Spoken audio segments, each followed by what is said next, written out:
Cheaply हमारे batters out हो रहे हैं और ज़्यादा रन्स किए बगैर आउट हो रहे हैं। अग्रेसिव माइंडसेट ज़रूर नज़र आया है, लेकिन वो अग्रेसिव माइंडसेट रन्स में ट्रांसलेट होता हुआ नज़र नहीं आया। टेस्ट क्रिकेटर अहमद शहजाद भी हमें ज्वाइन कर चुके हैं। अहमद, 2 तब्दीली आए हैं, इनको बड़ी तब्दीली कहा जाए तो गलत नहीं होगा। हसन नवाज़ पे हम बड़ा बैंक कर रहे थे और हम उसको डेवलप करने की कोशिश कर रहे थे मिडिल ऑर्डर में। अब हमने हसन नवाज़ को बिठाया है और हम हुसैन तलत को टीम में शामिल कर रहे हैं। साथ साथ फ़हीम अशरफ भी आ गए, जिन पर हम बैंक कर रहे थे उनकी जगह तो बनती है इस टीम में। दूसरी तब्दीली को कैसे देख रहे हैं आप? नहीं, देखिए, हसन नवाज तो बहुत ज़बरदस्त टैलेंट है। इन्होंने अभी अभी सबको, पूरे पाकिस्तान को बहुत ज़्यादा इम्प्रेस किया था। एंड मिडिल के अंदर PSL के चौथे नंबर के ऊपर जो उनकी परफॉर्मेंसेस थी वो काबिल तारीफ थी। वो he looked apart, basically he looked like a good talent. और उसके बाद पाकिस्तान टीम के अंदर जब वो आए, उनसे ओपन की जगह, वो टॉप ऑर्डर के बैट्समैन थे, टीम के लिए 6वें नंबर पर भेजा।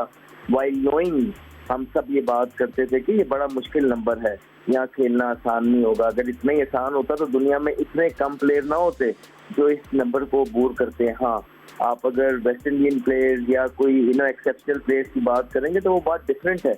हर कोई एक्सेप्शनल नहीं होता जो 6वें नंबर पे जाके परफॉर्मेंस करेगा। तो मेरे ख्याल से वो चौथे नंबर का प्लेयर था।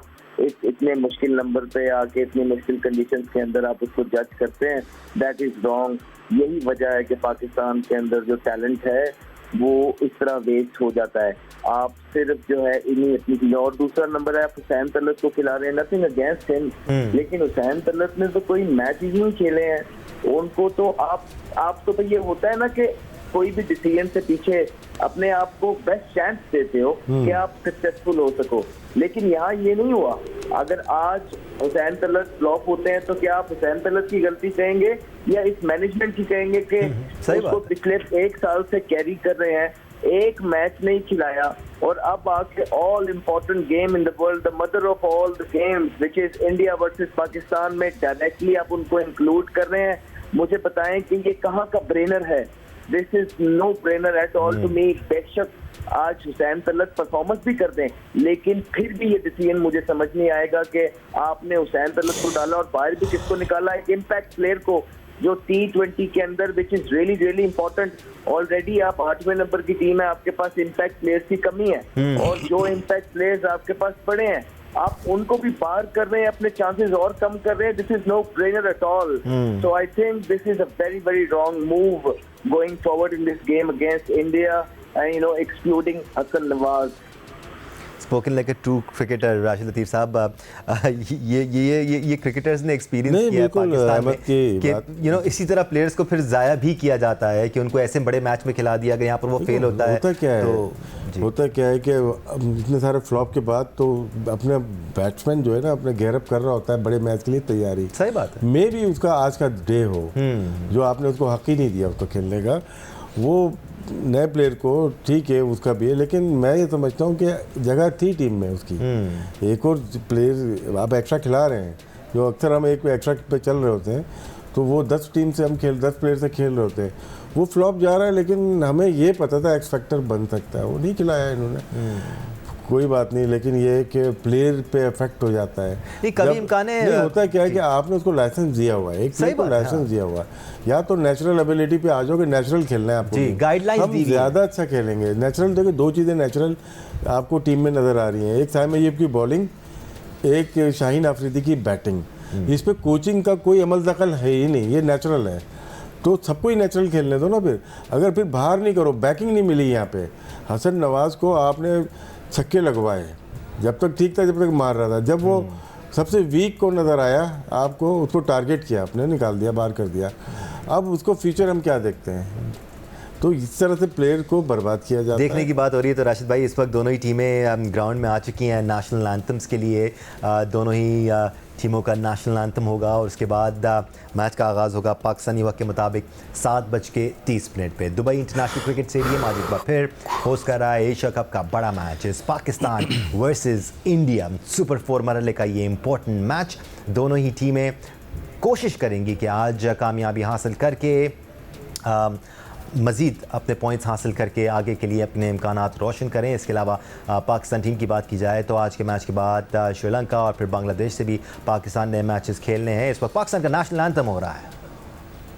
What a moment this is, और ये ऐसा मोमेंट है जो हर एथलीट का खून गरमा देता होगा। समीर हुसैन साहब, a moment I am sure you experience countless times too. Even जब भारत आप लोग गए थे 2014 में, उनको हरा के आए थे, उस वक्त भी जब कौमी तराना चला होगा भारत में ही, that would have been an experience itself and I am sure this would be similar. Definitely जी, क्योंकि उसमें भी इसी तरीके से थे कि हालात बड़े ख़राब थे और उस वक्त हम लोग इंडिया भुवनेश्वर पहुँचे थे 2014 में, और उसकी एक कड़ी थी क्योंकि एशियन गेम्स में हम लोग फाइनल में सिल्वर मेडलिस्ट हुए थे और अनफॉर्चुनेटली शूट आउट पे इंडिया से हारे थे। तो वो एक मज़ा था हमारा कि हमने इंडिया को इंडिया में ही हराया, और 18 साल बाद फ़ाइनल खेला हमने जर्मनी के ख़िलाफ़। तो उसमें भी आपको याद है कि हमारे साथ क्या क्या नहीं हुआ था, कि लड़कों पे बैन कर दिया और 10 चीज़ें थीं, और उसी तरीके से पूरा एटमॉस्फेयर, जब पाकिस्तान टीम इंटर हो रही है तो हमारा तराना हो रहा है तो दूसरे के तराने पे पिन ड्रॉप साइलेंस, हमारे तराने पे दूसरी चीज़ें चल रही होती हैं। खैर, लेकिन ये एक्सपीरियंस रहते हैं, चाहे वो हॉकी का हो, क्रिकेट का हो, तो इंडिया में जाके खेलना है। लेकिन मैं समझता हूँ कि हमारी कौम बहुत बेहतर है कि जब वो लोग यहाँ पे आए तो हम लोगों की मेहमानदारी जो है बहुत अच्छी रहती है हमेशा।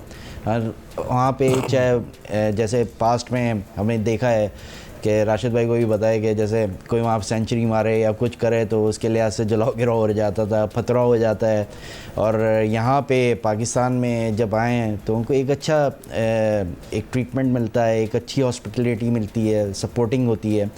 लेकिन ये एक रहता है। लेकिन आज के लिहाज से जैसे मैं समझता हूँ कि मैच के लिहाज से जैसे डिस्कस हो रहा था टीम के लिहाज से, तो मैं ये सोच रहा था कि एक सुपर 4 का नया एक टूर्नामेंट शुरू हो रहा है, तो उसमें ये एक एक्सपेरिमेंटल कंडीशंस हैं जो मैनेजमेंट की तरफ से हैं कि जिसमें उन्होंने हुसैन तलत को दिया है मौका। लेकिन आगे आने वाले मैचेस में ज़्यादा एक्सपेरिमेंट नहीं होना चाहिए क्योंकि टीम जेल होने में बहुत टाइम लगता है और उससे रिज़ल्ट ओरिएंटेड नहीं होता।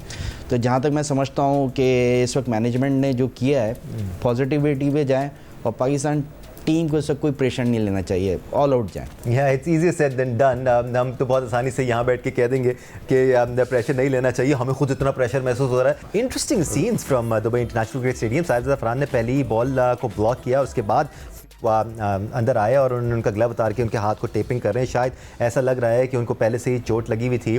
तो इंटरेस्टिंग कि साहिब ज़फ़रान, इंजर्ड साहिब ज़फ़रान भी टीम में शामिल हैं।